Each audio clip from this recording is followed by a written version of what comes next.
আসসালামু আলাইকুম প্রিয় শিক্ষার্থী বন্ধুরা, আজকে আমরা দিনাজপুর বোর্ড 2023 সালের কোশ্চেনটা সমাধান করছি।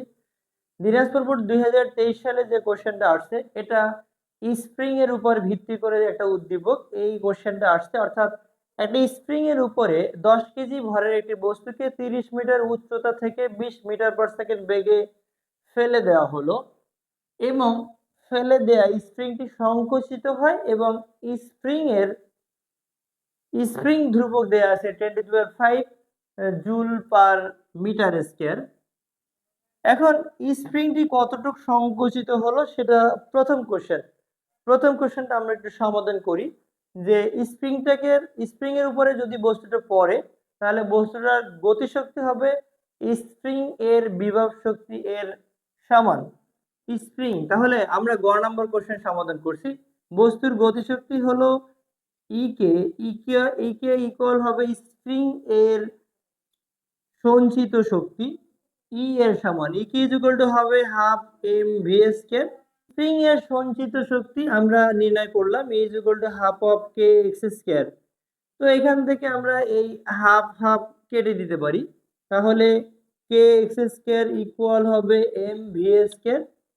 তো এক্স স্কয়ার ইকুয়াল লিখতে পারি এম ভি স্কয়ার বাই হলো কে।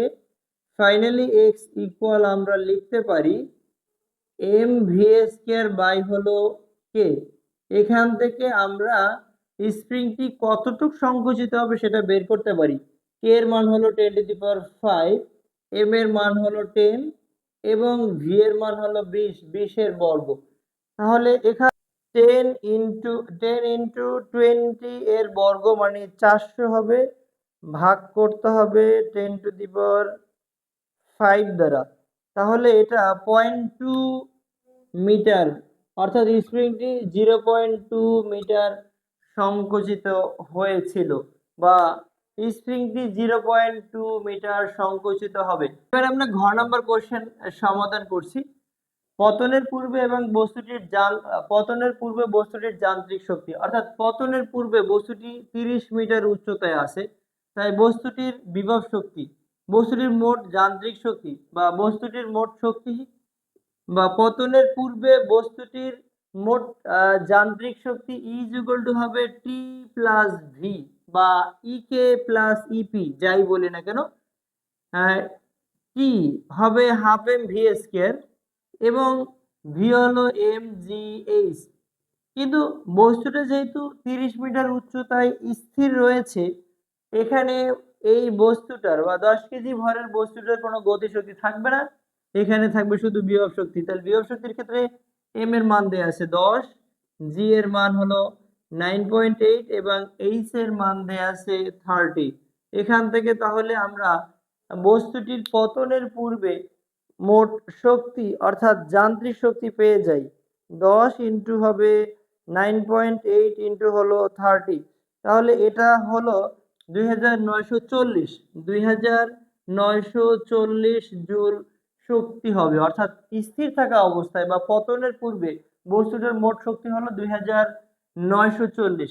এবারে সংকুচিত স্প্রিং এর উপরে, তাহলে স্প্রিংটি যখন সংকুচিত হয়, সংকুচিত অবস্থায় মোট যান্ত্রিক শক্তি অর্থাৎ স্প্রিং এর সংকুচিত শক্তি যেটা হবে ই ই ই এবং বস্তুটার যান্ত্রিক শক্তি এবং বস্তুটা যদি স্প্রিং এর উপরে পড়ে সেখান থেকে বস্তুটা কতটুকু উপরে আছে, অর্থাৎ বস্তুটা স্প্রিং এর উচ্চতার সমান পরিমাণে উচ্চতায় আছে, তার মানে এটা হবে বস্তুটার বিভব শক্তি mgh। আমরা আবার একটু বুঝি এই কনসেপ্টটা, অর্থাৎ সংকুচিত স্প্রিং এর উপর শক্তি বা সংকুচিত স্প্রিং এর শক্তি হলো স্প্রিং এর বিভব শক্তি, মানে স্প্রিং এর বিভব শক্তি বা সঞ্চিত শক্তি আমরা জানি is equal to half of k x square এবং বস্তুর যান্ত্রিক শক্তি এবং এই বস্তুটার এইখানে যান্ত্রিক শক্তি হবে, অর্থাৎ স্প্রিং এর সমান পরিমাণ উচ্চতায় বস্তুটা যদি থাকে তাহলে ওই উচ্চতায় বস্তুটার মোট শক্তি হবে mgh।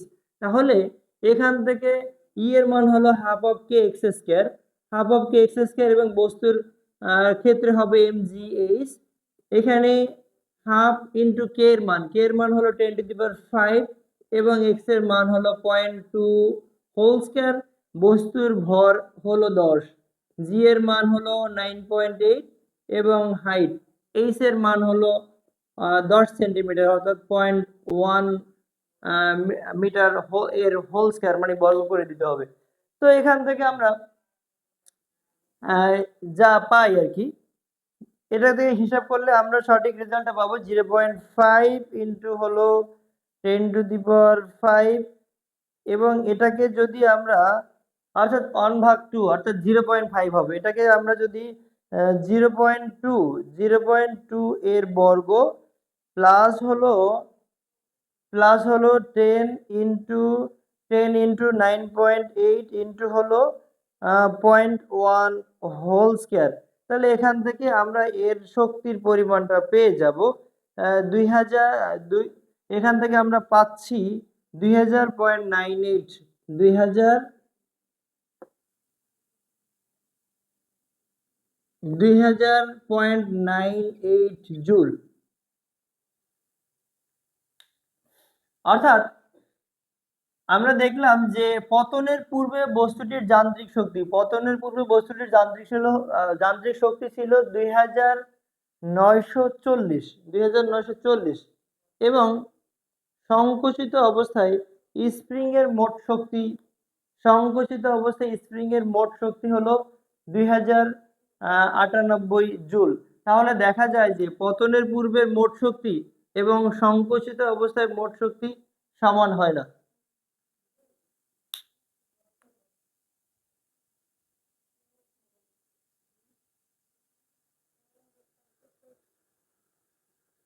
বইগুলো কি হ্যান্ড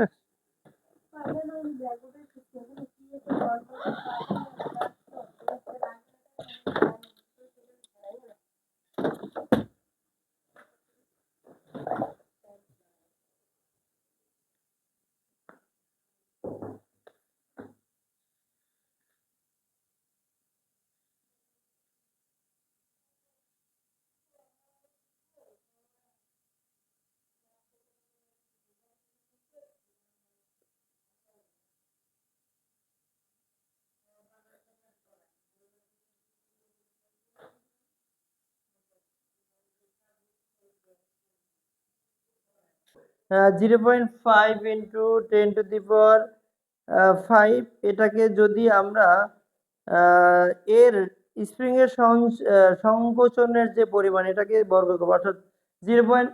এটাকে 1/2 মানে 0.5 হবে। 0.5 into 10⁵ into 0.2 whole square plus হলো 10 ইন্টু 9.8 ইন্টু হলো 0.1। তো এখান থেকে আমরা পাচ্ছি, এখান থেকে মোট শক্তির পরিমাণ পাই আমরা 2009.8 জুল। অর্থাৎ E2 এর মোট শক্তি অর্থাৎ E1 হলো 2940 জুল এবং E2 মানে হলো সংকুচিত স্প্রিং এর উপর বস্তুটির মোট যান্ত্রিক শক্তি 2009.8 জুল। তাহলে বোঝা যাচ্ছে যে E1 নট ইকুয়াল হলো E2। পতনের পূর্বে এবং সংকুচিত স্প্রিং এর উপর বস্তুটির মোট যান্ত্রিক শক্তি সমান হয় না।